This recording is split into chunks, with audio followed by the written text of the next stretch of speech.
Perfecto. Ok, entonces, una de las preguntas que yo quiero hacer o comentar y tienen que ver con quizá algunas de las experiencias que muchos creyentes han tenido a través de la vida, y no me refiero a la vida sin Cristo, pero a la vida como creyentes, es que, ¿qué sucede? ¿Qué pasa cuando nosotros estamos esperando algo y muchas veces no tenemos respuesta de eso que estamos esperando?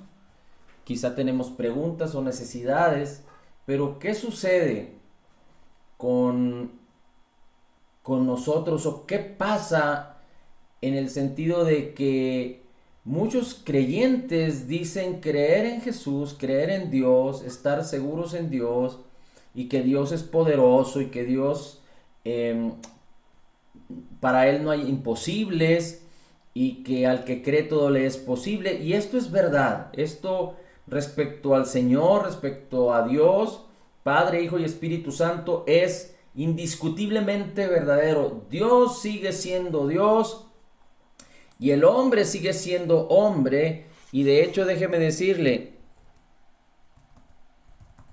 hay una escritura que dice que Dios siempre será veraz y el hombre mentiroso. Es decir, si hay una trivia, un concepto, si hay alguna cuestión de que entre Dios y tú o Dios y el hombre no haya podido existir manifestación o no se haya reflejado lo que tú y yo estamos esperando de parte de Dios, no significa que Dios tuvo la culpa. Romanos 3:4 dice, de ninguna manera, antes bien, sea Dios veraz y todo hombre mentiroso. Sea Dios veraz y todo hombre mentiroso. Y dice, como está escrito, para que seáis justificado en tus palabras y venzas cuando fueres juzgado. Es decir, si algo que nosotros deseamos no lo estamos consiguiendo, no lo estamos viviendo y Dios lo promete en su palabra, entonces Dios no es el que tiene el problema. El problema está en nosotros. Puede ser un problema de fe, puede ser un problema de incredulidad sumada a la fe. Recuerda que hemos dicho que la fe puede cohabitar con la incredulidad. En el ámbito del ser humano, aunque pudiéramos decir que como antónimos o como contrarios, la fe es contraria a la incredulidad, pero en el ser humano, en el alma del ser humano, en el corazón del ser humano, puede cohabitar la fe como la incredulidad. Y vemos ejemplos en la palabra, en donde cuando Jairo le pidió al Señor Jesucristo que fuera a sanar a su hija y vinieron a decirle a Jairo mientras ellos iban de camino que su hija había muerto, que ya no molestara al maestro. Jesús se voltea y le dice a Jairo, sabiendo lo que le habían dicho, no temas, solo cree. No permitas que la incredulidad entre en tu corazón, pero mantente creyendo en el propósito por el cual viniste a mí. Prácticamente le está diciendo Jesús, tenías un propósito por el cual viniste a mí, que yo fuera a salvar a tu hija. Mantente en ese propósito. Y también podemos ver como aquel padre que tenía un muchacho endemoniado y que lo trajo a los discípulos y los discípulos no pudieron sanar a Jesús, y entonces Jesús, que había descendido del monte, cuando se transfiguró vio un alboroto y preguntó qué es lo que está pasando, y entonces el padre de aquel muchacho le dijo a Jesús, traje a este muchacho, mi hijo, para que tiene un espíritu que lo atormenta, para que me ayudaran, tus discípulos me ayudaran y no pudieron. Y entonces Jesús dice, oh generación incrédula. Y Jesús echó fuera aquel demonio.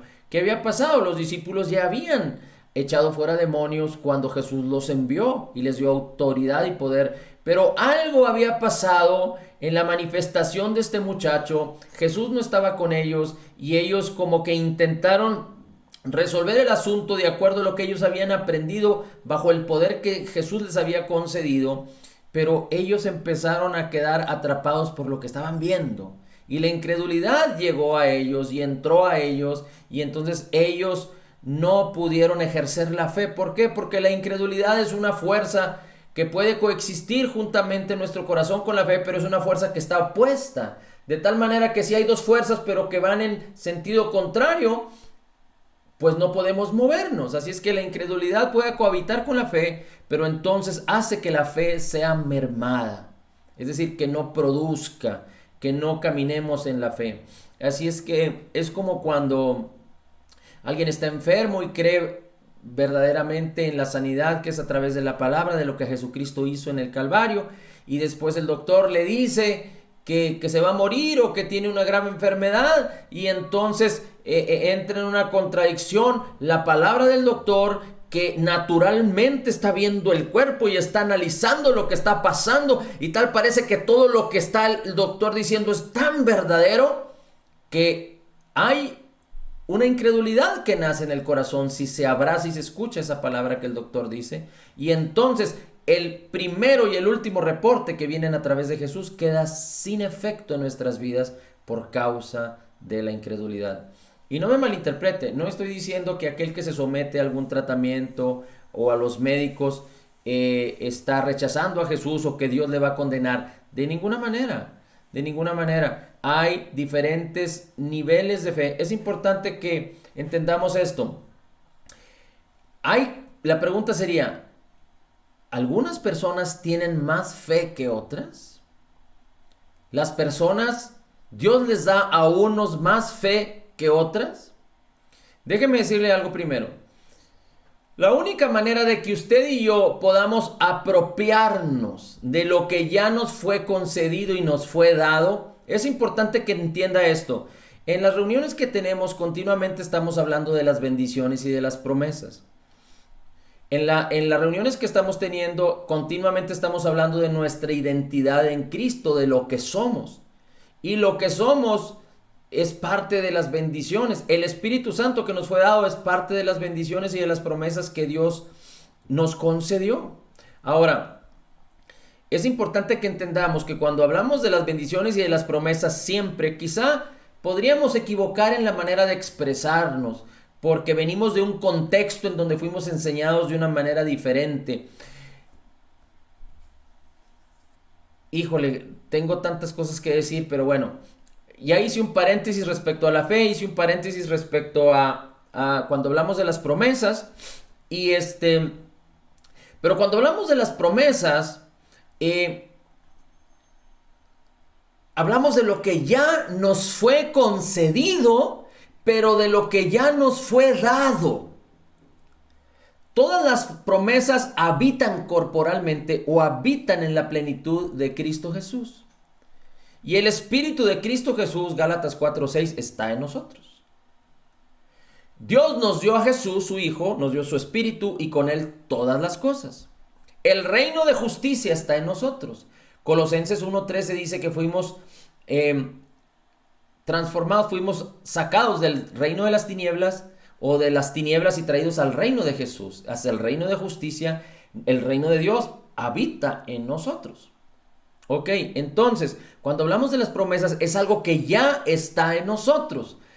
Y cuando hablamos de apropiarnos de lo que Dios ya nos concedió por gracia en Cristo Jesús, nos concedió por gracia en Cristo Jesús, es que significa hacer que las promesas que están en el reino espiritual se manifiesten al reino natural. Entonces, es decir, que empecemos a disfrutar en nuestra alma, en nuestro cuerpo, en nuestra existencia natural, real en este mundo, en la realidad material. Eso es apropiarse de las promesas de Dios que están en el ámbito, en el reino espiritual. Hacerlas que se manifiesten en el reino natural es apropiarse de las promesas. Es decir, las promesas ya están aquí. La fe es la que puede apropiarse de esas promesas. Hacerlas que se manifiesten. De lo que no se ve a que se vean. Y lo que no se ve es que no se ve con nuestros ojos, o no se oye con nuestros oídos aún. Es como un bebé cuando está siendo gestado por el Señor en el vientre de su mamá. Cuando tiene una semana apenas de concepción, no hay evidencia, quizá física. Pero si la mamá ya sabe que está encinta, ya está convencida, ha quedado atrapada en el hecho de que en su vientre hay un bebé. Y no es hasta quizá no se puede oír, no se puede ver. Ahora ya con la tecnología, después de X semana ya se pueden ver. Pero hasta que no pasa el tiempo correcto y el bebé nace, ya se puede disfrutar en este mundo natural. Así es que la fe es la mano que entra, por decirlo así, porque si todo está en nuestro espíritu, en nuestro interior, que toma de lo espiritual y lo hace manifestarse en lo natural. Entonces, ya nos fueron dadas todas las cosas que tú y yo necesitamos ya nos fueron dadas. ¿Cómo le hacemos? Es una pregunta, ¿cómo le hacemos cuando tenemos necesidad? Lo que tenemos que entender es que como todas las cosas ya nos fueron dadas, entonces tenemos que entender que la provisión ya fue dada antes que la necesidad apareciera. Dios no es como los hombres que de repente son tomados en desprevenidos, ¿no? Dios es un Dios perfecto y Él ha diseñado todo perfecto de tal manera que tú puedas entender y creer a través de la palabra que Él no se equivoca. Ahora, la fe viene por el oír la palabra, por el oír la palabra, por el oír la palabra. Ahora déjame decirte algo. Muchos de nosotros crecimos en un contexto en donde nos tenían que digerir la palabra y nosotros recibíamos la palabra digerida. Y por mucho tiempo permanecimos como bebés. Y este concepto no lo entendíamos. Y nosotros pensábamos que porque ya habíamos escalado ciertas posiciones de liderazgo en la organización o en la iglesia en donde nos congregábamos, nos creíamos maduros. Pero quizá éramos maduros en nuestra manera de pensar o en las condiciones humanas, pero no en la palabra. Porque estábamos acostumbrados a que alguien más digiriera por nosotros la palabra y nos entregara la palabra. Pero no fue hasta que nosotros mismos empezamos a inquirir, a buscar, a escudriñar, a meditar la palabra, a tratar de entender la palabra a través de la revelación del Espíritu Santo, que entonces empezamos a ingerir alimento sólido.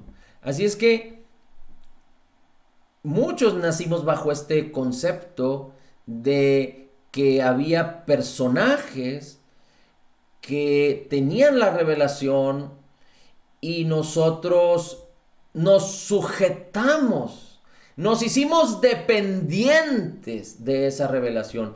Y no me malinterprete, gloria al Señor por todas las personas que predican y que tienen revelación de parte del Señor. Ese es el propósito de Dios para usted y para mí.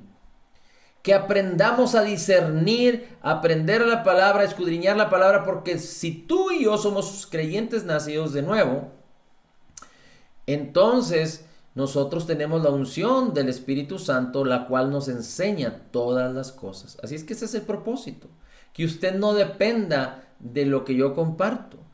Puede ir creciendo en esto, puede ir ejercitándose en esto, y todos aprendemos siempre de alguien más. Pero cuando alguien más enseña, pero yo aprendo a discernir por el Espíritu que mora en mí, entonces hago mía, haga propia esa palabra por lo que el Espíritu Santo me enseña. Y no porque la otra persona me lo enseñó, aunque la otra persona en términos técnicos mostró la enseñanza, pero yo la entendí, la percibí por causa del Espíritu que mora en mí. Pero eso es cuando nos ejercitamos en ello. Ahora, ¿cómo es que entonces hay gente que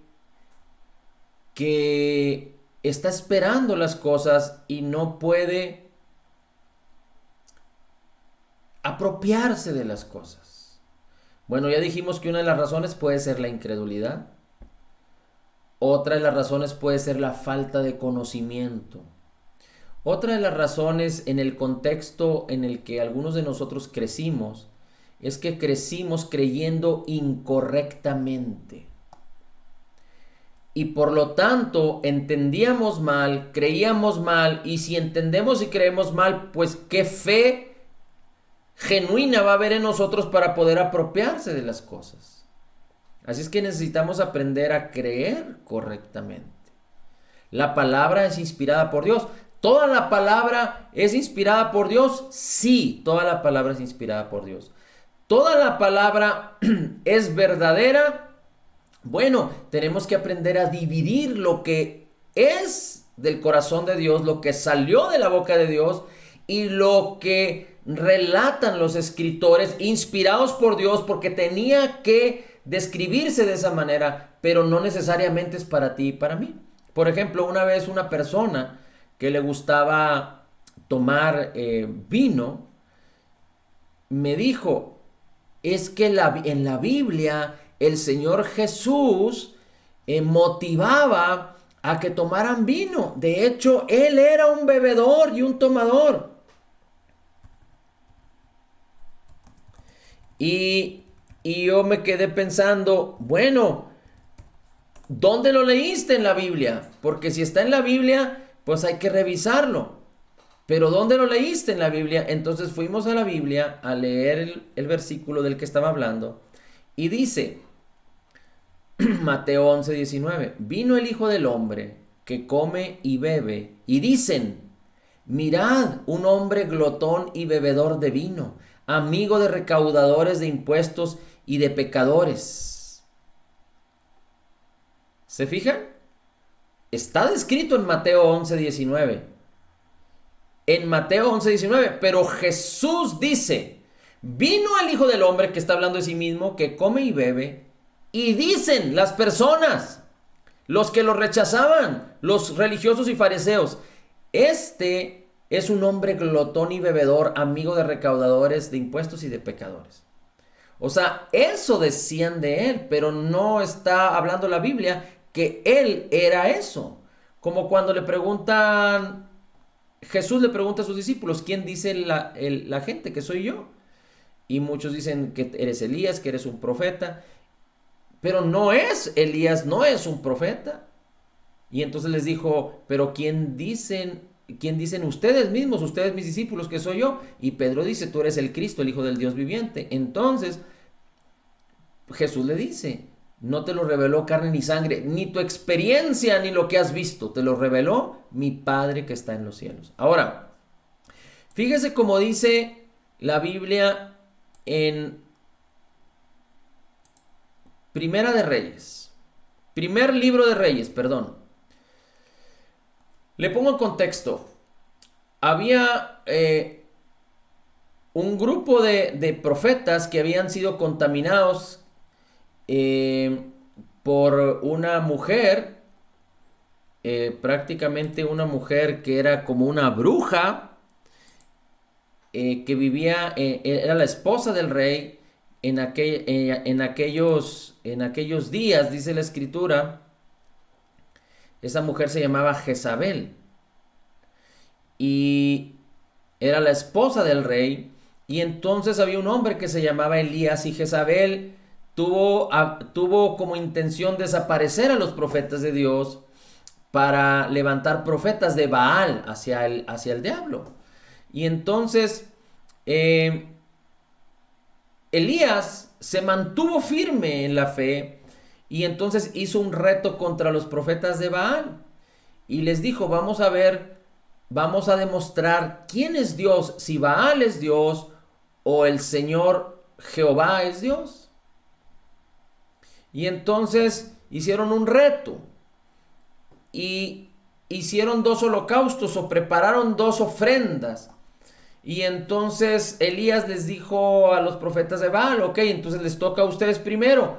Oren, pidan a su dios Baal que venga y consuma este sacrificio, esta ofrenda. Y después voy a pedir yo que mi Dios venga y consuma esta ofrenda. Y entonces ellos empiezan a hacer rituales a Baal para que Baal consumiera la ofrenda. Y resulta que no sucedía nada. Y en el versículo 27 del primer libro de Reyes, capítulo 18, dice: como al mediodía, Elías empezó a burlar de ellos y les decía: clamen en voz alta, pues es un Dios con D minúscula. Tal vez estará meditando o se habrá desviado, o tal vez esté de viaje o quizás esté dormido.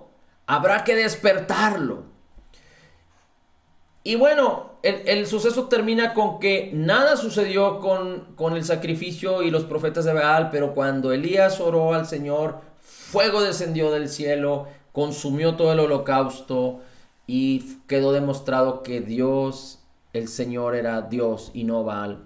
Pero muchas veces el creyente piensa o que Dios está ocupado, o que Dios no tiene lo suficiente para darnos, o que Dios de alguna manera no le ha parecido grato beneficiarnos con algo, o que no sé qué tantas cosas los creyentes, de acuerdo a su experiencia, juzgan a Dios y limitan a Dios en la manera de pensar.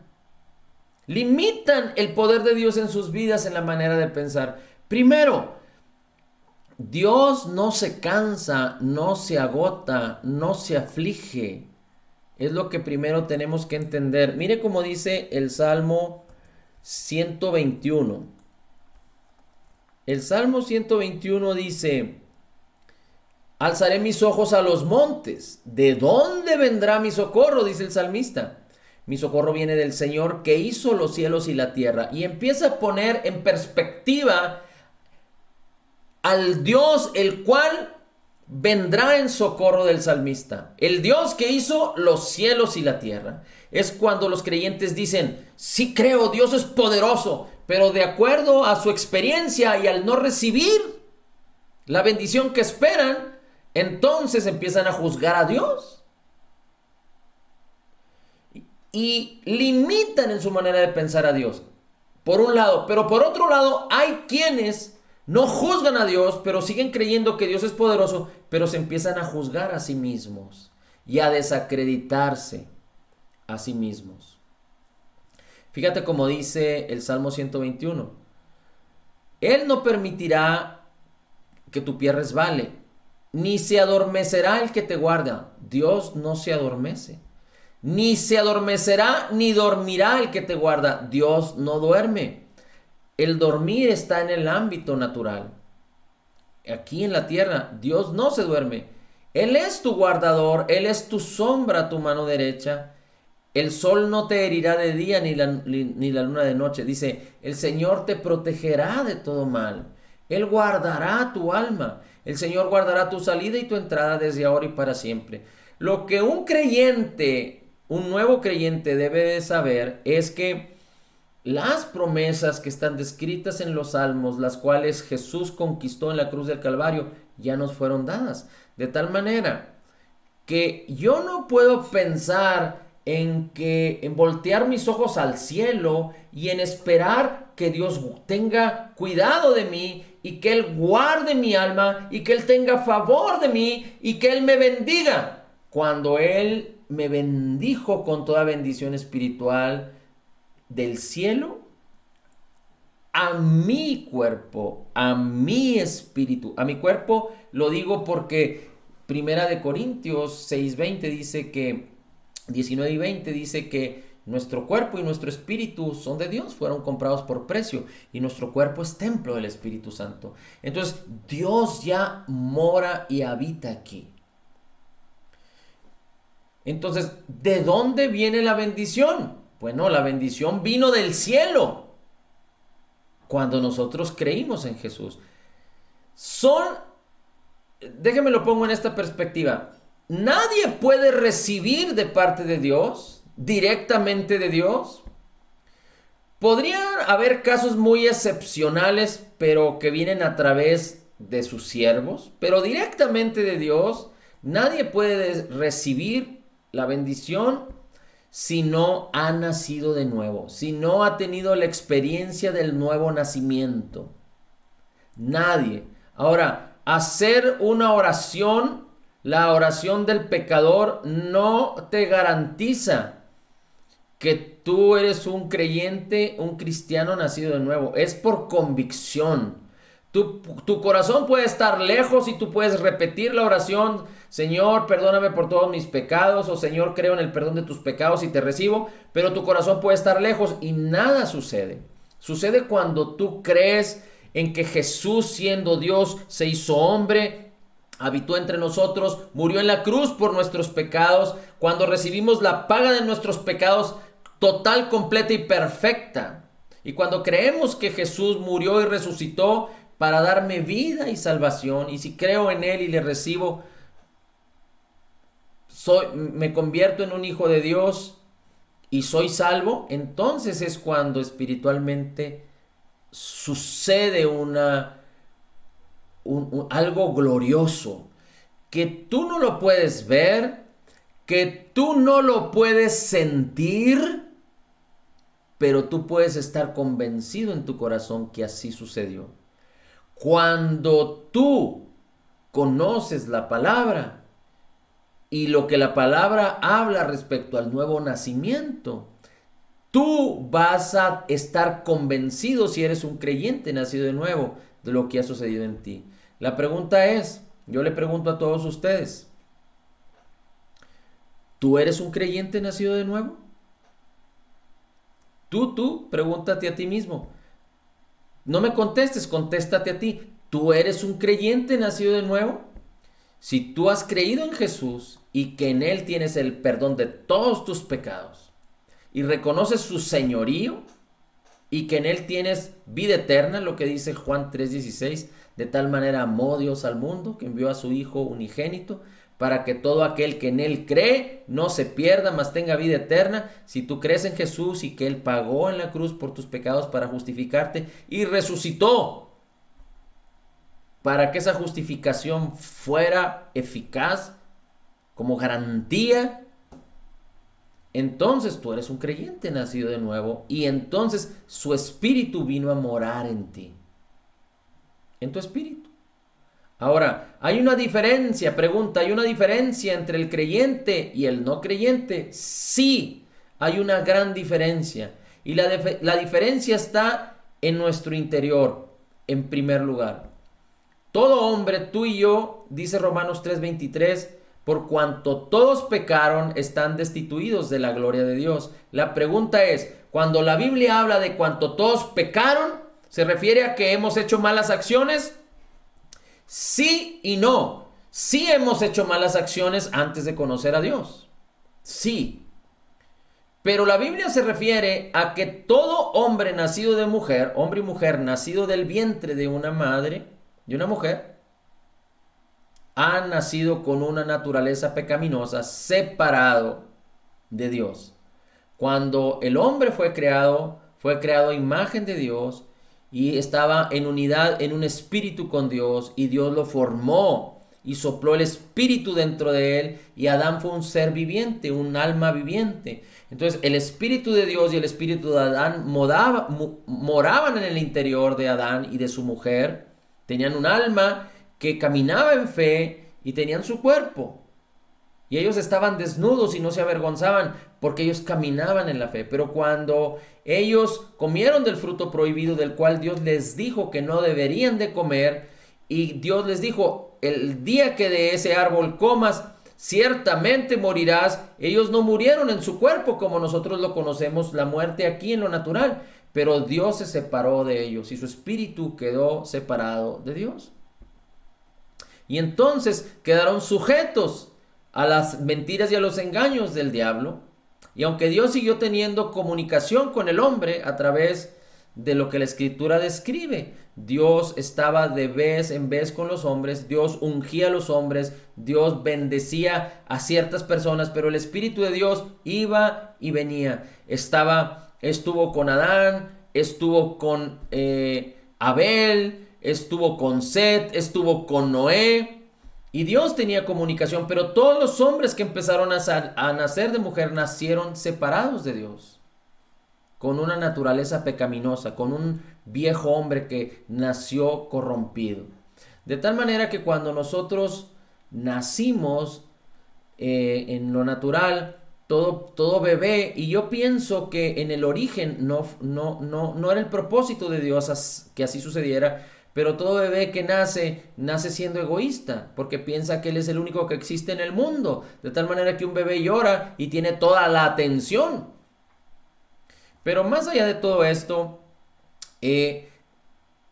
¿cuál es la diferencia? Que cuando un creyente nace de nuevo, el Espíritu de Dios hace que nuestra naturaleza pecaminosa sea llevada a la cruz del Calvario en lo espiritual, muera, crucificada con Cristo, y entonces Dios crea en nosotros una nueva naturaleza en unión con el Espíritu Santo de Cristo, con el Espíritu de Cristo, con el Espíritu de Dios, y entonces somos una nueva criatura en nuestro espíritu, no en nuestra alma, no en nuestro cuerpo, en nuestro espíritu. Entonces somos espíritu y alma y cuerpo.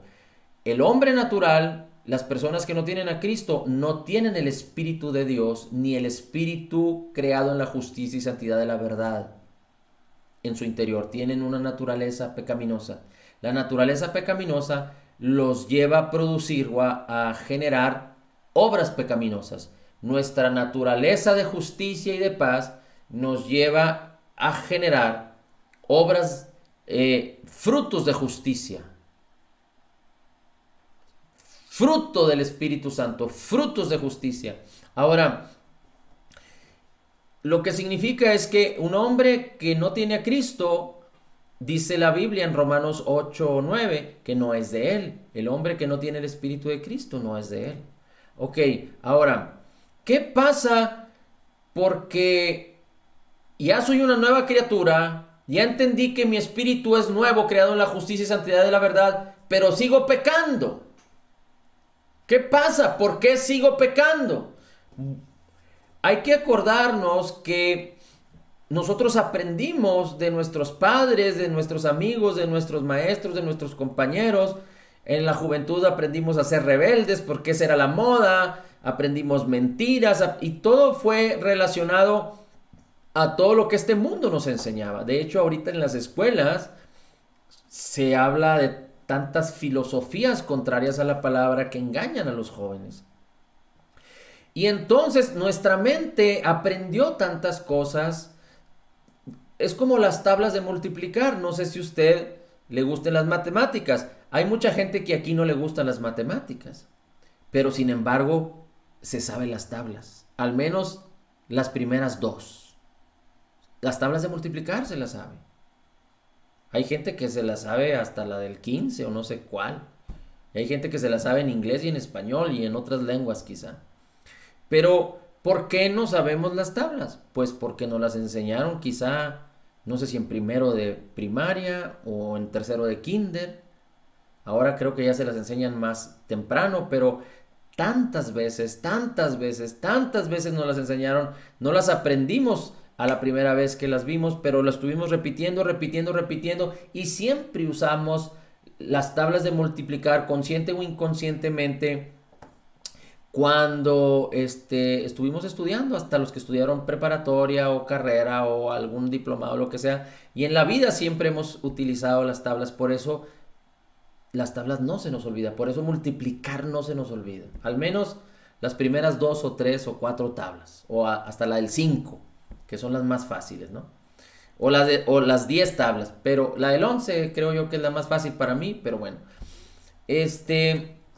Pero lo que quiero decirle es que nosotros fuimos enseñados con tantas equivocaciones, tantos engaños y tantas mentiras contrarias a la palabra del Señor. Y entonces cuando nacimos de nuevo, pues nuestra mente no nació de nuevo. Nuestro cuerpo no nació de nuevo. Y esta mente entonces tiene que renovarse. ¿Qué fue lo que la sangre de Jesús hizo con nuestra mente, con nuestra conciencia? La limpió de obras muertas. Porque Romanos 8:1 dice que no hay ninguna condenación para los que están en Cristo Jesús. ¿Qué entonces tiene que hacer el creyente para no pecar? Pues conocer la palabra. Hay un versículo y este es ¡wow! Es algo tan poderoso que esto te va a llevar a que entiendas muchas cosas. Mira, la palabra dice que no hay ninguna condenación para los que están en Cristo Jesús, los que no andan conforme a la carne, sino conforme al Espíritu. Es decir, el que está en Cristo tiene que entender completamente la obra perfecta, completa y terminada de Jesucristo respecto al perdón que Él conquistó por nosotros. Si tú tienes memoria de tus pecados, entonces tú vas a tener condenación. Porque quien tiene memoria de sus pecados va a recibir condenación. Si tú tienes memoria de tus pecados o practicas el pecado y no tienes condenación, entonces posiblemente pienses que lo que haces no es pecado. Si lo que haces, tú sabes que es pecado y lo haces y no tienes condenación, entonces tú has pasado de un estado de condenación, en lugar de pasar a un estado de libertad, has pasado a un estado de endurecer tu corazón. Tú puedes estar aquí en el pecado y el hombre va a sentir condenación del pecado. Porque esa es la conciencia. La conciencia está diseñada para que cuando el hombre peca, la conciencia te culpa. Y la única manera de ser libre de la condenación es estar en Cristo. Y ahorita voy a enseñarte cómo. Pero si no hay condenación y no es por causa de la palabra y de Cristo, entonces es porque tú te has ido al otro lado y has endurecido tu corazón.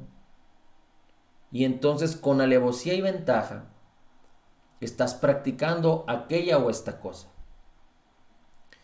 Y definitivamente tuviste que haber pasado de aquí hacia allá.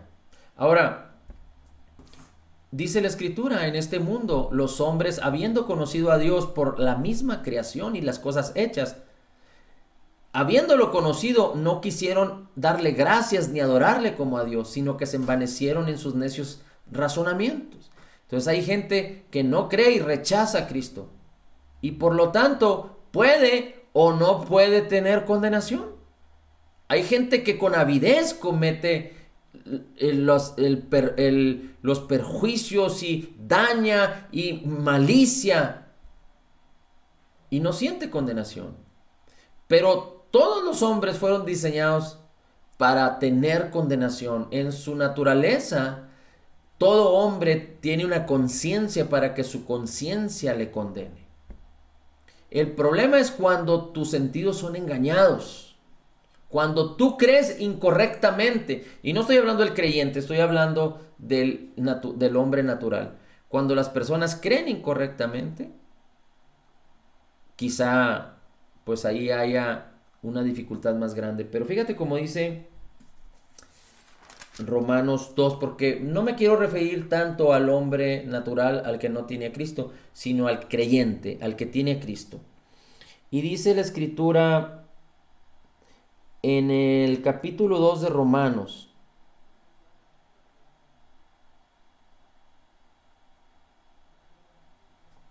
dice: ¿o menospreciáis tú las riquezas de su bondad y la paciencia y la longanimidad, ignorando que la bondad de Dios te guía a arrepentimiento? En otras palabras, dice, es la bondad de Dios que nos guía al arrepentimiento, y la bondad tiene que ver con las riquezas de su bondad y su paciencia y su longanimidad. Así es que tú y yo, si ignoramos que la bondad de Dios es la que guía al arrepentimiento, entonces, cuando cometamos un error y no entendamos el poder del perdón de la cruz de Jesús, entonces vamos a sentirnos condenados. Déjame decirte qué pasa cuando una persona se siente condenada.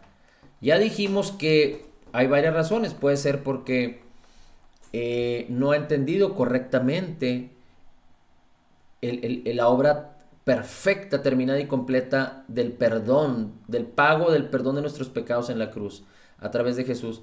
Pero también puede ser que la persona crea incorrectamente, que crea que necesita que su conciencia le condene para no pecar. Pero nunca, nunca, nunca el hombre va a dejar de pecar por causa de que su conciencia lo condene.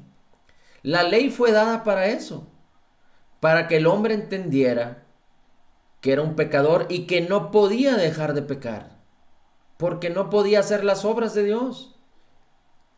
Pero a través de que el hombre conoció la bondad de Dios, que tiene que ver con lo que Jesús hizo por nosotros, lo hizo por gracia.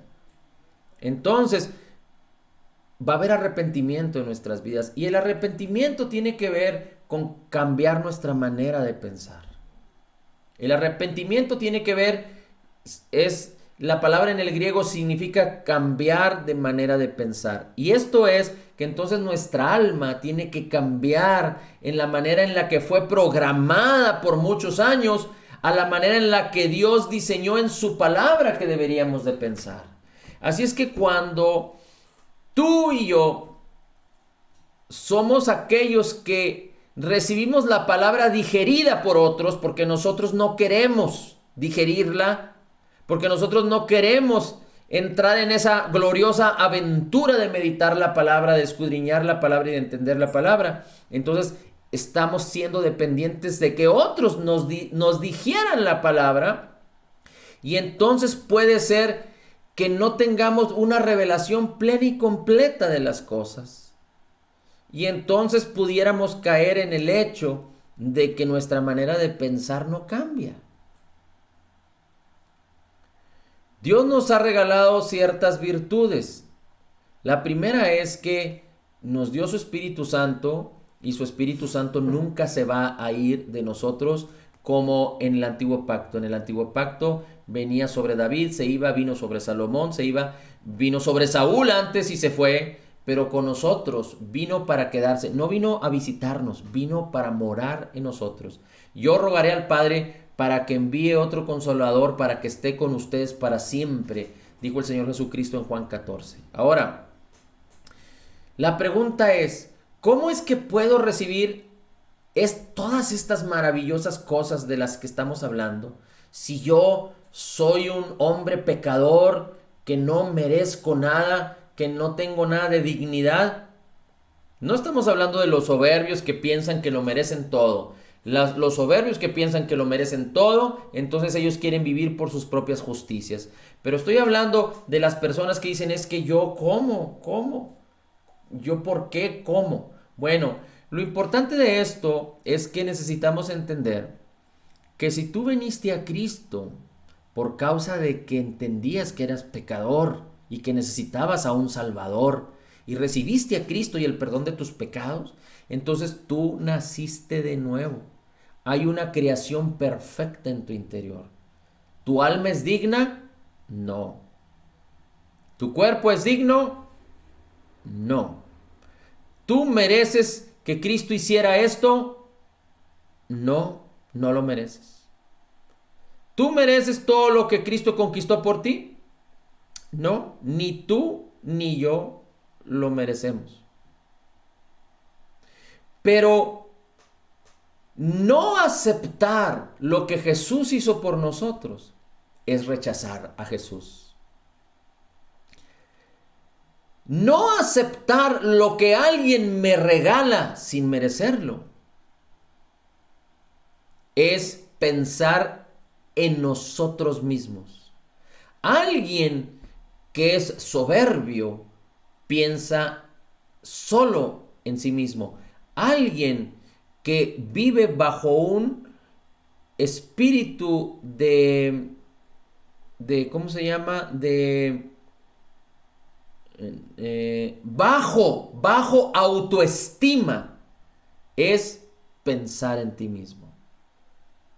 Hay quienes piensan en que los prepotentes y los que se dicen que son orgullosos, que nomás piensan, son egocéntricos o son egoístas, ególatras. Pero déjame decirte que también las personas que viven en un bajo autoestima, que no quieren recibir nada porque no se sienten merecedores, porque quizá por su conciencia los condena, entonces también todas estas personas son ególatras, egoístas, egocentristas. Entonces, el hecho es de que Jesús dice, dejad a los niños, venid a mí, porque de los tales es el reino de los cielos. La pregunta es, un niño, entre comillas, genuinamente un niño no reacciona con alevosía y ventaja y con malicia, como las personas que tienen raciocinio o las personas adultas. Por eso el Señor Jesucristo dice, dejad a los niños, venid a mí, porque de los tales es el reino de los cielos. Tú puedes ver a dos niños peleándose y tú dices, qué niños tan malos. Y después de 5 minutos los ves riéndose y abrazándose y jugando. Porque realmente se pueden pelear por alguna situación, por alguna situación de niños, pero realmente no sucede como en los grandes, que los grandes se pelean y no se vuelven a ver y se odian hasta la muerte. Pero el punto aquí es que si pensamos como en los niños, dejando de pensar en nosotros mismos, como los niños piensan, un niño nunca va a rechazar un regalo. Cuando alguien le da un regalo a un niño, el niño no se va a cuestionar 25,000 veces si lo merece o no lo merece. Excepto que el papá lo haya condenado y le haya dicho acá y allá. Pero de otra manera, genuinamente a un niño le dan un regalo. ¿Y qué hace un niño? Lo recibe con placer. ¿Y qué pasa cuando alguien le da un regalo a un niño? Por decir, llámese que tú llevas una despensa, juguetes en Navidad, y a niños de escasos recursos, a niños pobres que viven en los ranchos, no sé, y que tú les haces un regalo y el niño lo acepta. ¿Cómo quedas tú? No esperando recibir las gracias del niño. No. Tu propósito no era recibir las gracias. Tu propósito era entregar el regalo. Y cuando aceptan el regalo, ¿qué sientes? ¿Qué piensas? ¿Qué opinas? Pues hay una alegría que te va a llenar porque tu regalo fue aceptado. Y seguramente aquel que recibió tu regalo, en la mayoría de los casos, tiene gratitud para contigo. Pero tú no ibas para recibir su gratitud, tú ibas para extender tu gratitud. Bueno, Dios envió a su Hijo por gracia, sin que tú y yo lo mereciéramos. Aún estábamos muertos en nuestros delitos y pecados, dice la Escritura, y Él envió todo, a Jesús y con Él todas las cosas, para pagar por nuestras deudas. Porque Dios sabía que tú y yo necesitábamos ser salvados. Desde antes que naciéramos, Dios sabía que íbamos a nacer en este mundo y a ser maltratados y malformados y mal enseñados y separados de Él, pero Él ansiaba tenernos a nosotros. Porque el hombre continuamente había estado rechazando a Dios por estar separado de Dios. Y Dios deseaba con todo su corazón, de hecho desde el origen, desde Adán y su mujer Eva, Dios manifiesta, escribe el plan redentor donde le dice a Satanás, la simiente de la mujer, de ella, te pisará en la cabeza y tú lo herirás en el calcañar. Y estaba hablando de la simiente que era Jesús, que iba a ser llevado a la cruz, pero iba a vencer en la cruz del Calvario, iba a exponer al diablo. La pregunta es, ¿qué debemos de hacer? Debemos de recibir lo que Jesús nos da sin malicia. Debemos de sentirnos calificados. Si tú eres un creyente nacido de nuevo, tu espíritu está calificado para poseer todas las virtudes y toda la naturaleza de Cristo. Mira, segunda de Pedro, capítulo 1. Nadie me ha hecho ninguna pregunta ahí en el chat. Si alguien tiene alguna pregunta, dígame. Yo traía muchas preguntas y ya creo que estas se me olvidaron. Pero dice la escritura que en segunda de Pedro, fíjese para qué nos llamó Dios.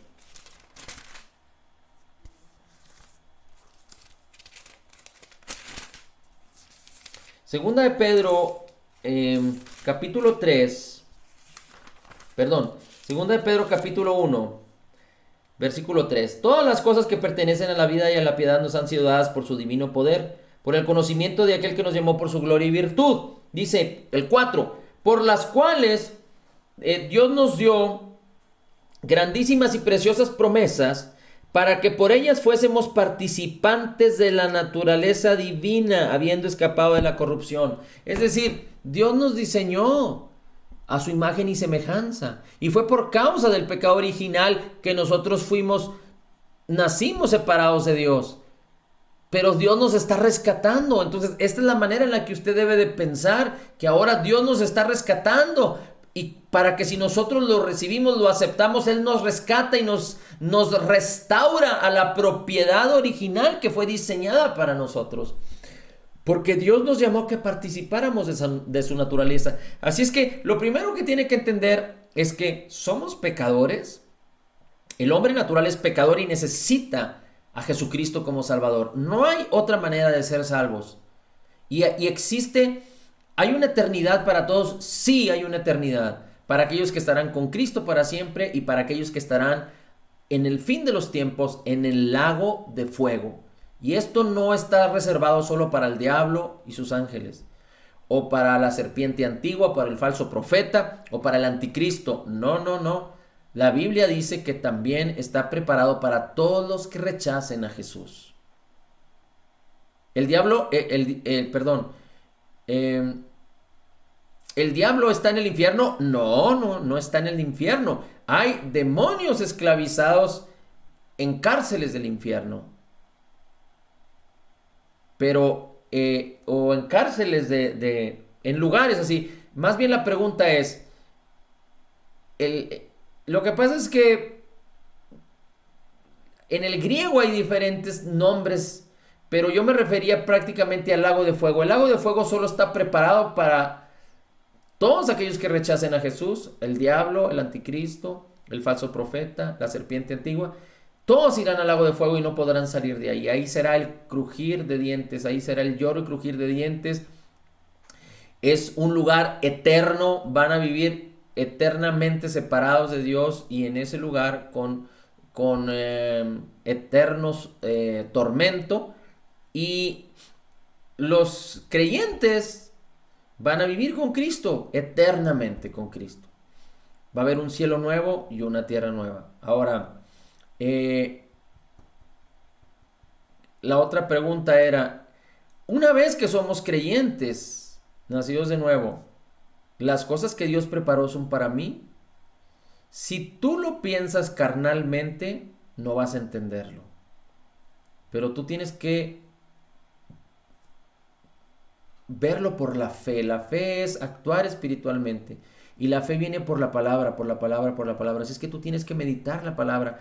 Y si hay un versículo, dos versículos, por ejemplo, estos que compartimos en 2 de Pedro 1, 3, 4 y 5, léelos una y otra vez y pídele al Espíritu Santo, si tú eres un creyente nacido nuevo, que te lo revele. Ahora, hay otra experiencia distinta, separada al nuevo nacimiento. El nuevo nacimiento viene, ya dijimos, es cuando creemos en Jesús, creemos en el perdón de nuestros pecados, creemos que Él murió, fue sepultado y resucitó como garantía de nuestra justificación, y ahora por la fe somos justificados delante de Dios y tenemos paz. Nacemos de nuevo. Es una obra espiritual. Dios nos hace nacer de nuevo y envía el Espíritu de su Hijo a nuestros corazones. Pero hay una segunda experiencia, y es cuando todo empieza a ponerse en su lugar. Todo empieza a manifestarse. Todo aquel que no tiene esta segunda experiencia difícilmente va a poder manifestar, no va a poder ser un cristiano de éxito. Se va a quedar con un cristiano que entiende que todo le fue dado, pero que no pudo apropiarse de nada. Y esto es el bautismo del Espíritu Santo. Así es que si hay un creyente que se siente condenado o culpable, difícilmente va a poder operar o recibir el bautismo del Espíritu Santo, porque entonces se va a sentir indigno, porque como nos acostumbramos a que otros digirieran la palabra por nosotros y nosotros nos hicimos dependientes, hay quienes fueron enseñados de que el Espíritu Santo no vendría si tú no eras una persona que habitabas en santidad y en obediencia, lo cual es contrario a la palabra. ¿Cuáles son los requisitos? Pregunta, ¿cuáles son los requisitos para recibir el bautismo del Espíritu Santo? Respuesta, primera, ser un creyente nacido de nuevo. Segunda, creer que es una promesa del Padre para nosotros. Creer que el Padre está dispuesto a darlo. Que es una promesa para el creyente. Tercero, sentir que estás calificado. Dice Colosenses capítulo 2 que Él nos hizo aptos. No en nuestra mente, no en nuestro cuerpo. A mí no me gusta decir que soy merecedor. No quiero pensar así, porque yo no me gusta pensar en que yo merezco las cosas, porque eso puede alertar a mi carne, y entonces mi carne va a entrar en competencia y en soberbia. Antes bien, yo digo, yo no merezco, pero por gracia recibo, porque la gracia es el favor inmerecido. Yo no merezco, pero por la gracia de Cristo recibo lo que Él quiera darme, lo que Él decidió darme. Y si yo acepto lo que Él decidió darme y lo acepto en plenitud, entonces Él se va a sentir agradado. Y si yo lo creo y yo lo empiezo a ejercitar y activo la fe para que se manifieste, entonces Dios va a estar agradado, porque Hebreos 11 dice que sin fe es imposible agradar a Dios. Así es que entonces yo soy merecedor. Mi alma y mi cuerpo no, pero mi espíritu vive perfecto con Cristo, porque es un nuevo espíritu creado en la justicia y santidad de la verdad. Él ya lo tiene todo. Mi espíritu, la tercera parte de mi ser, ya lo tiene todo. Todo. Entonces lo que necesito es permitir que mi alma sea renovada, mi mente sea renovada por la palabra, para entonces yo poder entender que fui apto. Dios me dio las habilidades, las capacidades en su espíritu, en la unción de su espíritu. Me dio el carácter de Cristo en el fruto de su espíritu. Y yo necesito entonces empezar a actuar como lo que soy. Necesito entender mi identidad en Cristo. Si algo el diablo quiere venir a decirte es que a decepcionarte, a que pongas tus ojos en ti. Recuerda que esto es un proceso, no se adquiere de la noche a la mañana. Y si tú tienes una relación, si estás casado o si tienes hijos y tienes una relación con otras personas, y si tú te conviertes en la ley, nunca vas a ver la gracia. ¿Cuál es la ley? Si yo soy un esposo y empiezo a exigirle a mi esposa por ver cambios en ella, me estoy convirtiendo en ley y ella nunca va a poder lograrlo. Pero si yo me convierto en la gracia en lo cual soy, y me convierto en la bondad, la cual está en mí, fíjate, la bondad, la benignidad de Dios es convertir lo que es duro en suave. La bondad de Dios es hacer el bien. La mansedumbre es dejar que Dios trate contigo sin reclamar, o que otra persona trate contigo sin reclamar. Entonces, un esposo, para ver cambios en su esposa creyente nacida de nuevo, tiene que actuar en gracia, en amar, en ser paciente con las imperfecciones de su esposa, en ser benigno, convertirse de recio y de duro a suave, hacer el bien para ella.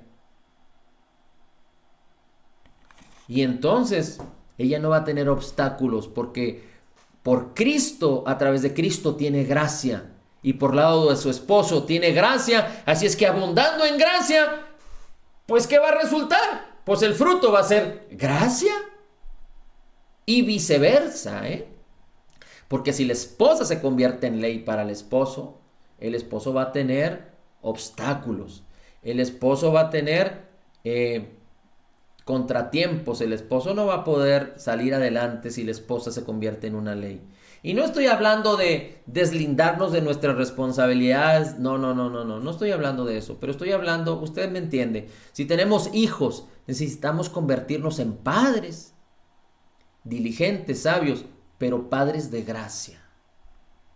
¿Los hijos necesitan disciplina? Sí. Instrucción, sí. En amor, en gracia. ¿Nuestros hijos necesitan recibir amor, abrazos, besos, regalos de nosotros? Sí. Y no condicionados. Nuestros hijos en el aprendizaje podrían recibir galardón por condición. Está bien.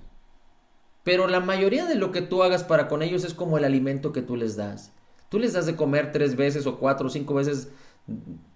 Ahora en estos tiempos, hasta 5 veces por día a tus hijos. Y no se los condicionas. Si te portas bien te doy de comer y si no, no te doy de comer. No, ¿verdad? Tú y yo debemos de convertirnos en hombres de gracia. Las mamás en mamás de gracia para sus hijos. Porque solo la benignidad y la bondad de Dios guía a los demás al arrepentimiento. Y cuando hablamos de la bondad de Dios, hablamos de la bondad de Dios que está en ti, que está en mí y que nosotros debemos permitir que brote y que salga. ¿Cómo viene? A través de la... ¿Qué necesito para ser exitoso y victorioso? Ser un creyente nacido de nuevo, lo cual solo es por la fe de Jesús.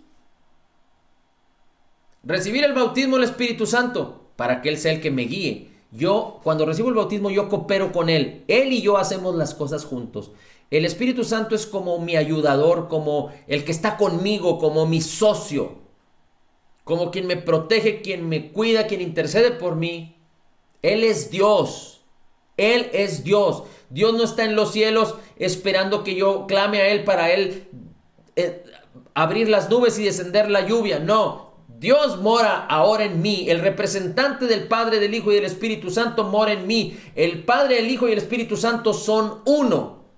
Y Dios, la gloria de las riquezas en Cristo Jesús moran en mí. El Creador del cielo y la tierra mora en mí. ¿Se acuerda que el Espíritu Santo decía, reposaba sobre la faz de las aguas? Él mora en mí. Así es que necesita el bautismo. Para ser exitoso, ser un creyente nacido de nuevo, dijimos que recibir el bautismo del Espíritu Santo por la fe, sabiendo que usted está apto, calificado para hacerlo, para recibirlo. Es un regalo de Dios. Y los regalos no, los regalos no se les cuestiona. Y hablando en el buen sentido de la palabra. Pero también tiene que entender usted que una vez que recibe el bautismo del Espíritu Santo por fe, tiene que permitir que su mente sea renovada. Usted puede tener el bautismo del Espíritu, puede ser nacido de nuevo, pero si no hay palabra que renueve su mente, si usted no está pidiendo al Espíritu de Dios que le revele la palabra, entonces nada funcionará. Entonces usted empieza a recibir la revelación, empieza a caminar, a andar en el Espíritu, y entonces las cosas van a manifestarse. Es un proceso. Si usted no ha tenido esta experiencia, es importante que entienda que es un proceso. Los discípulos estuvieron con Jesús 3 años y medio y batallaron mucho, y Jesús les decía que eran hombres incrédulos. Pero ellos recibieron de Jesús, continuamente recibieron de Jesús. Y cuando vino el Espíritu Santo, ellos fueron transformados completamente. Así es que cuando el Espíritu Santo viene, nos habilita, nos capacita, nos da dones. Usted puede tener un talento de músico, de arte, de maestro, de enseñanza, de ingeniero, de atleta. Y si usted no pone en ejercicio, en acción, ese talento, pues ese talento se va a morir ahí, se va a ir con usted. Así el Espíritu de Dios viene sobre nosotros y nos da esas capacidades. Bien, nadie me ha hecho preguntas. Una pregunta más que tengo. ¿Se puede perder la salvación? No. La salvación no se puede perder. Nadie tiene el poder de dejar sin efecto la obra redentora terminada, completa y perfecta de Jesús en el Calvario. Nadie. Ni por tu pecado, ni por tu mala acción, ni porque hiciste lo peor. Nadie puede dejar sin efecto. Ninguna acción tuya, ni manera de pensar tuya, bueno, puede dejar sin efecto la obra redentora de Jesús en el Calvario a favor de ti.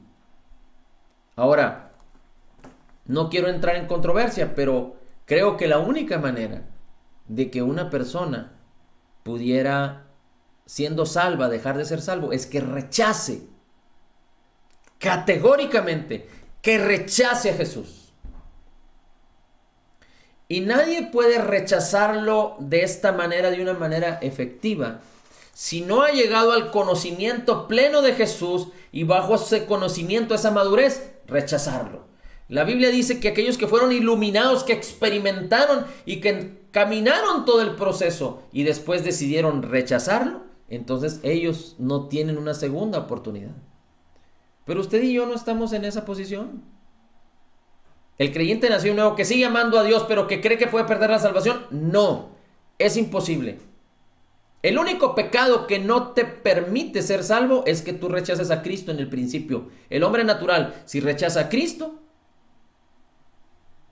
no puede recibir perdón. ¿Cómo? Si se necesita a Cristo para recibir el perdón que Él conquistó por nosotros en el Calvario, en la cruz. Entonces, ¿un creyente nacido nuevo puede perder la salvación? No, no hay nada que pueda hacer el creyente que deje sin efecto la obra redentora terminada completa de Jesús en el Calvario. Ok, usted puede estar de acuerdo conmigo o no, pero la palabra lo dice. Y si la palabra lo dice, entonces la palabra es verdad. Otra pregunta. Una persona... Sí, dígame. Ofender al Espíritu Santo, que dice que es también por lo que no podemos perder la salvación. Ofender al Espíritu Santo. Sí, lo voy a explicar rápidamente. Okay. Lo que la Biblia habla respecto a la blasfemia del Espíritu Santo es que los religiosos estaban diciendo que lo que hacía Jesús no provenía de Dios, sino que provenía del diablo.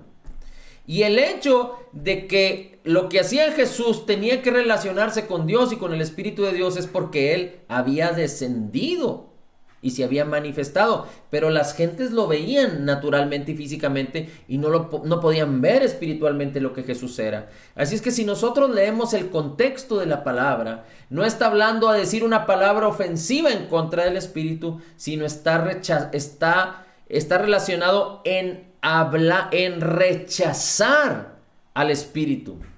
Y no se está refiriendo a que tú, siendo un creyente nacido de nuevo, rechaces el bautismo del Espíritu Santo. No. Y no se refiere la palabra, si leemos bien el contexto y lo que dice la Escritura, a que tú digas una mala palabra contra el Espíritu Santo. No.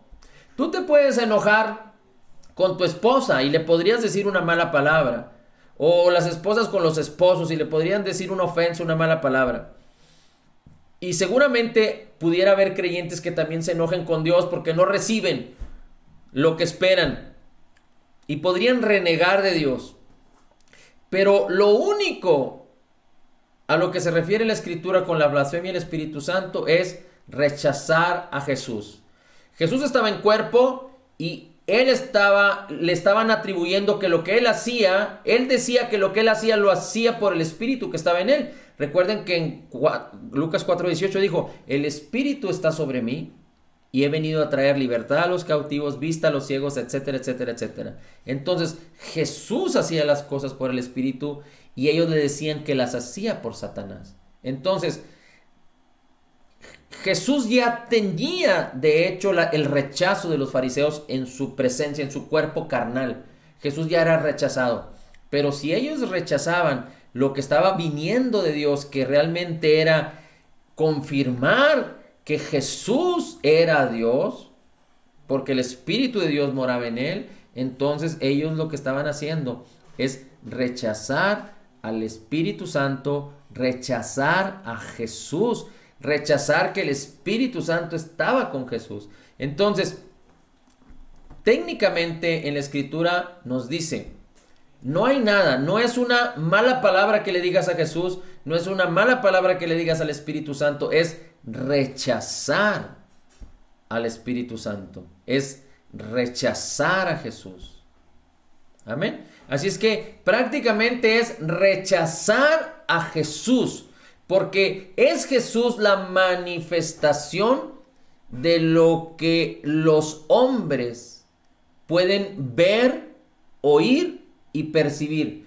El Espíritu Santo es el que viene a convencer al mundo de pecado por cuanto no creen en mí, de justicia por cuanto voy al Padre, y de juicio por cuanto el diablo, el príncipe de este mundo, ya ha sido juzgado. Entonces, la blasfemia del Espíritu Santo es rechazar a Jesucristo, como los fariseos lo estaban rechazando en ese momento, no solo en su presencia corporal, sino también diciendo que las obras que él las hacía por el espíritu de Belcebú. Gracias. Sí, amén.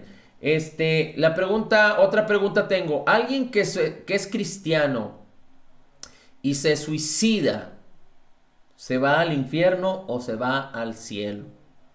Bueno, pues esta es una controversia porque fuimos enseñados que alguien que se suicida lo alinean con Judas, y Judas se suicidó y pues Judas tenía su lugar. Pero la realidad es de que la Biblia es muy clara. La única opción de poder estar sin Cristo en la eternidad es rechazar a Cristo.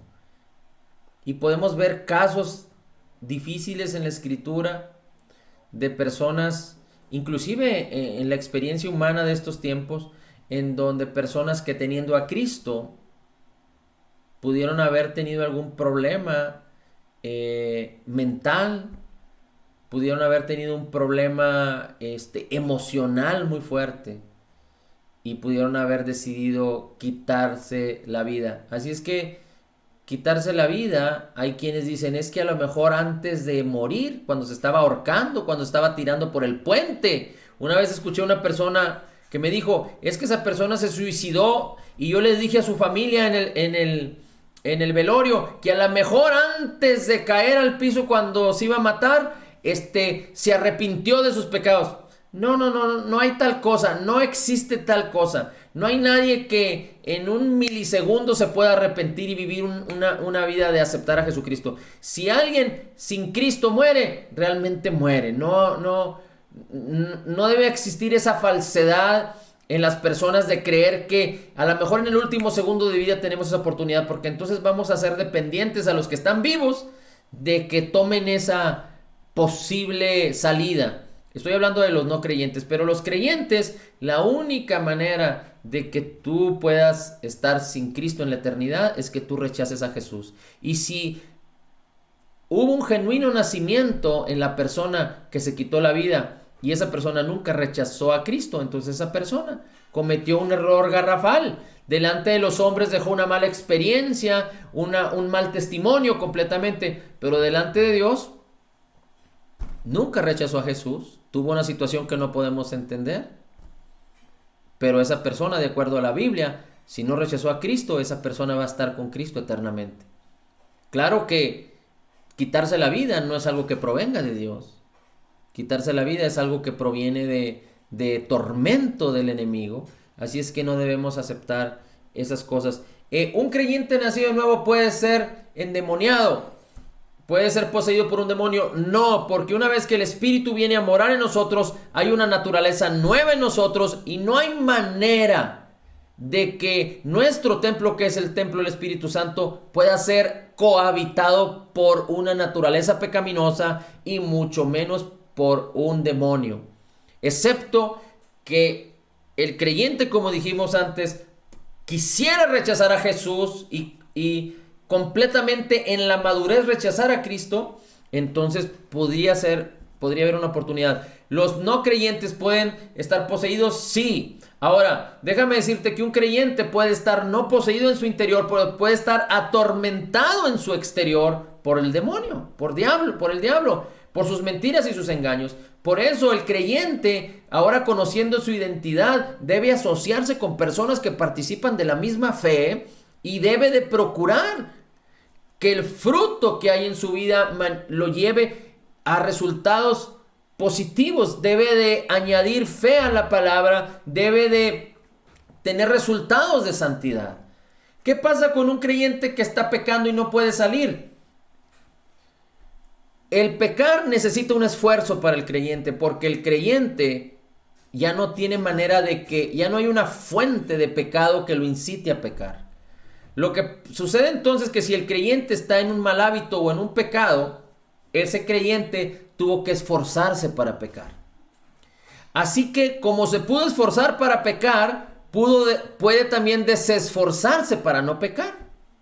Ahora, el creyente puede decir, no, es que no tengo las fuerzas. Bueno, el Espíritu Santo te habilitó con el poder, con el dominio propio, con templanza, que es autocontrol. Entonces, si tú entiendes esto y estás caminando en acciones pecaminosas, las cuales no es la fuente de tu ser, tú puedes pedirle ayuda al Espíritu Santo y comprometerte con Él, porque tú tienes que cooperar con Él y entonces Él te va a sacar de cualquier hoyo, de cualquier problemática, de cualquier situación. Otra pregunta, ¿quién es el cuerpo de Cristo? Bueno, se han levantado tantas organizaciones, iglesias y desafortunadamente ha habido tanta discrepancia entre quienes dicen tienen la verdad, etcétera, etcétera. La realidad es de que el cuerpo de Cristo es todo creyente nacido de nuevo. Todo creyente nacido de nuevo forma parte del cuerpo de Cristo. ¿Qué otra pregunta podemos tener? Bueno, no quisiera responder preguntas del fin, porque bueno, ese es un tema más difícil. Eli, Dígame. el católico cristiano, o sea, que ahora hablan mucho de Cristo, pero están en la idolatría, ¿es parte del cuerpo de Cristo? Todo creyente nacido de nuevo es parte del cuerpo de Cristo. Puede haber creyentes nacidos de nuevo que sean católicos o que sean de otra denominación.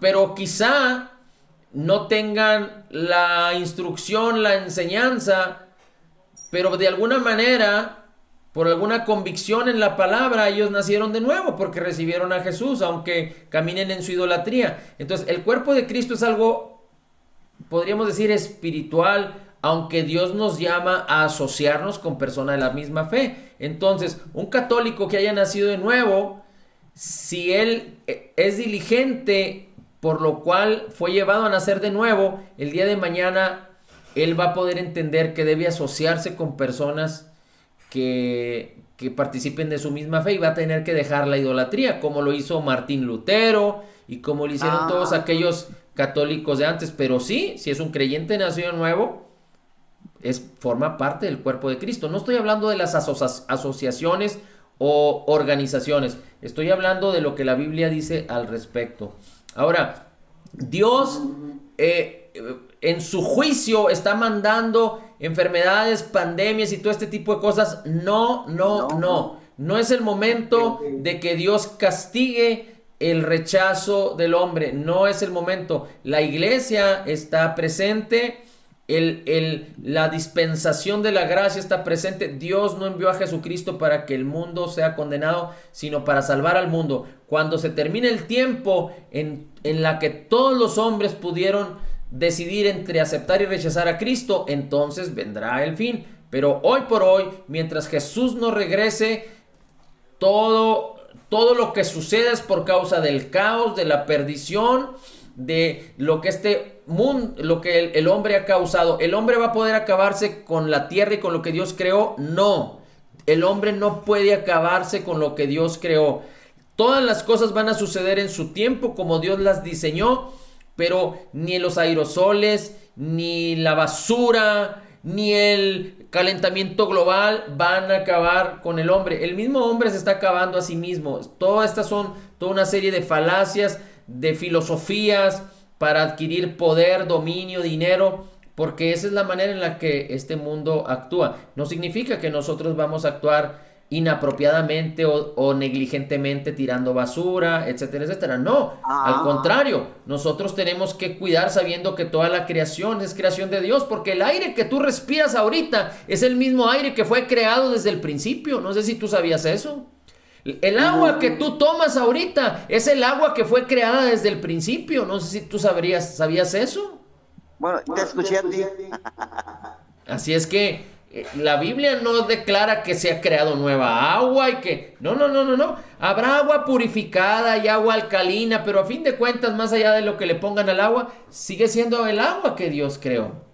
Así es que el hombre no puede acabar con la creación de Dios. Dios diseñó su creación con un término, con un principio y un fin, y habrá un cielo nuevo y una tierra nueva. Bueno, amén. Tenemos chance de otra pregunta. ¿Alguien quiere hacer alguna pregunta del público? Porque ya hablé hasta el cansancio. ¿Alguien más, compañeros, que tenga alguna pregunta?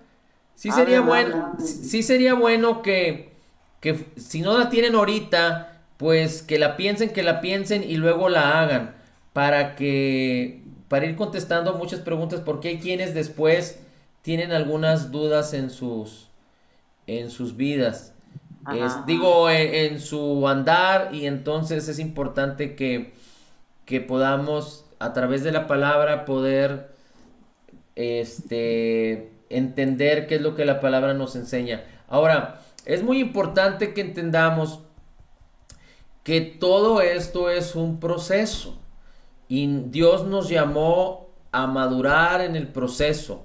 Las tribulaciones, los vituperios y todo esto que la Biblia habla por causa del evangelio. Así es que no permitas que el diablo se burle de ti. Si hay tribulaciones, si hay problemas, pero por causa de tu necedad o de mi necedad o de nuestra negligencia o nuestra falta de hacer, sacudámonos de eso, seamos virtuosos, restauremos, porque Dios nos da el poder para hacerlo, las cosas que hemos hecho mal, reconsideremos y entonces empecemos a hacer la obra del Señor, para que entonces el verdadero vituperio, el verdadero problemáticas, la adversidad realmente vengan por causa del evangelio, sabiendo que Dios nos ha dado paz para que haya tranquilidad en nuestro interior, aunque afuera haya conflictos. Nos ha dado paciencia para permanecer y estar firmes a pesar de las imperfecciones de los demás, pero nos ha dado su poder y su victoria. Así es que nosotros podemos conquistar desde la victoria que ya nos fue dada. Recuerda, Dios ya nos proveyó todo ya nos fue provisto para que nosotros nos apropiemos por la fe, hagamos que se manifieste en este mundo natural por la fe de todo lo que Dios ya nos dio. Pero nosotros debemos de cooperar con Dios, nosotros cooperar con el Espíritu. Si renovamos nuestra mente y ponemos nuestra mente en las cosas del Espíritu, entonces estaremos actuando. Recuerda, no solo es creer, sino también es declarar y actuar. No le puedes pedir algo a Dios que Él ya te dio. No le puedes pedir a Dios que haga algo que Él te dijo que tú lo hicieras. No le hables al problema, no le hables a Dios de tus problemas. No le hables a Dios de tus problemas. Háblale al problema de tu Dios. Muchas personas, muchos creyentes nacidos de nuevo no saben orar, porque empiezan a decir: Señor, sáname, cuando ya te sanó. ¿Por qué le pides algo que ya hizo? O Señor, sánalo. ¿Por qué le pides a Dios que haga algo que Él te dijo que tú hicieras?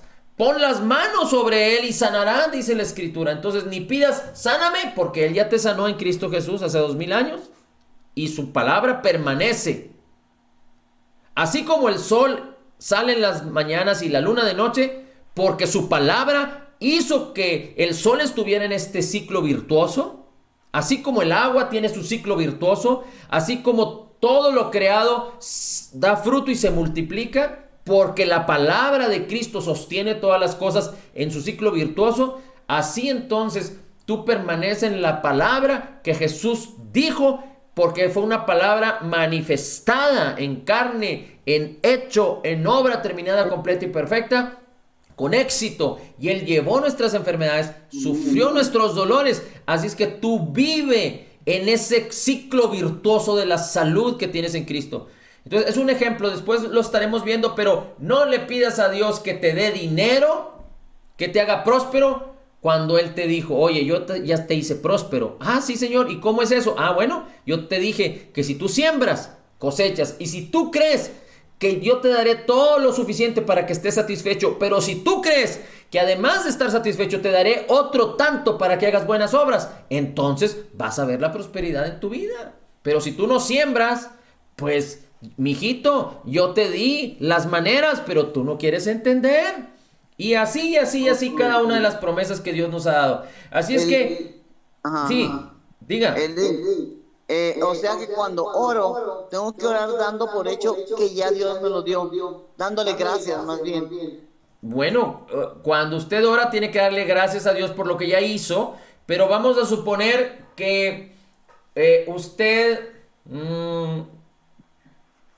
¿cómo le podríamos decir? Bueno, vamos a suponer que, déjeme, rápidamente le voy a dar dos testimonios de dos historias que leí por ahí. Una de ellas fue que un hombre llegó muy enfermo y delante de una persona que estaba ministrando acerca de la sanidad y le dijo, oiga, yo tengo muchos problemas en mi cuerpo, tengo un problema, un dolor muy fuerte en mi cuello, muy fuerte, que no me deja vivir, pero tengo un problema en mis riñones, pero tengo un problema en mi cintura, tengo un problema en mis rodillas, tengo un problema en mis tobillos, en mis pies, tengo problemas en mis manos, me duele todo eso, pero con que Dios me sane de mi cuello, con eso estoy satisfecho. Y este hombre le dijo al que estaba enfermo, le dijo, oye, no, tienes razón, vamos a pedirle nada más a Dios por tu cuello, porque quién sabe, si Dios queriéndote sanar en todo tu cuerpo, no vaya a acabarse la luz en todo el mundo, se vaya a apagar el cielo y Dios se vaya a cansar. Entonces cuando este hombre enfermo oyó eso, dijo, se me hace que hice una petición muy tonta, ¿verdad? Y el predicador le dijo, sí. Le dijo, perdón, entonces pues que Dios me sane de acuerdo a su poder. Y entonces oraron y el Señor lo sanó completamente de todo su cuerpo. Ahora, déjeme, le doy otro testimonio. Había una señora que tenía un problema en todo su cuerpo y fue una persona a orar por ella y le dijo, es que Cristo ya te sanó y tú tienes que hablarle a la enfermedad y decirle a la enfermedad, te vas de mi vida en el nombre de Jesús y porque Cristo ya te sanó. Y entonces esta persona creyó, le estuvo compartiendo por una hora, media hora. Le estuvo compartiendo, le estuvo compartiendo y entonces esta persona oró por la persona enferma y la persona enferma quedó completamente libre de sus dolores. Y entonces se puso muy contenta, muy alegre y entonces pues ya esta persona despidió al predicador, por decirlo así, y cuando iban saliendo por la puerta, dijo la persona enferma, dijo, bueno, Dios me sanó de todo, pero excepto que tengo una llaga en mi espalda que sigue ahí, me molesta y no se ha sanado. Y entonces el predicador le dijo, bueno, es que tú no me dijiste que tenías eso, tú nomás me dijiste que tenías otro tipo de cosas y nosotros oramos por ese otro tipo de cosas, pero yo ya te enseñé cómo tú deberías de hacerle. Entonces le dijo, bueno, vamos a pedir. Entonces el predicador le dijo, tú pide, yo te apoyo y tú pide. Ok, yo voy a pedir, yo lo creo y voy a pedir. Y entonces empezó a decir, Señor, te doy gracias porque Jesucristo ya me sanó en la cruz del Calvario y Él llevó todas mis enfermedades y sufrió todos mis dolores y por sus heridas ya he sido curado. Ya he sido curada, dijo la mujer. Y entonces no pasó nada. Abrió sus ojos y le dijo al predicador, pues la llaga sigue aquí, no ha pasado nada. Y le dije, el predicador le dice, no te enseñé que hicieras eso. Te enseñé que le dijeras a la montaña que se fuera y que se echara en el mar, como el Señor Jesucristo lo dice. Entonces dijo, ok, ya entendí. Entonces volvieron a tomar de las manos y aquella mujer dijo, llaga, te ordeno que te vayas de mí. Y cuando apenas estaba diciendo esas palabras, la llaga que tenía en su espalda desapareció. Entonces, yo debo darle gracias al Señor por lo que me ha dado, pero respecto al mal, respecto al diablo, respecto a la enfermedad, tengo que hablarle a la enfermedad y hacer que la enfermedad se vaya. Amén. Porque Dios nos ha dado el poder para hacer eso. Muy bien, amén. Padre, te damos gracias porque eres bueno, gracias porque nos amas y gracias porque nos has dado tu palabra que nos da revelación de lo que tú eres, lo que has hecho por nosotros en Cristo Jesús, lo que ahora somos en Cristo, nuestra identidad en Cristo, nuestra posición en Cristo, porque en la Biblia nos enseñas qué es lo que podemos hacer y qué es lo que podemos tener como resultado de lo que ya somos en Cristo Jesús. Gracias, Padre, porque somos en Cristo totalmente perdonados, perfectamente justificados, altamente favorecidos, profundamente amados, grandemente bendecidos y más que vencedores en Cristo Jesús. Como Jesús es, así somos nosotros en este mundo. Somos la justicia de Dios en Cristo Jesús. Amén, amén y amén. Gracias. Amén. Muchas gracias. Gloria a Dios.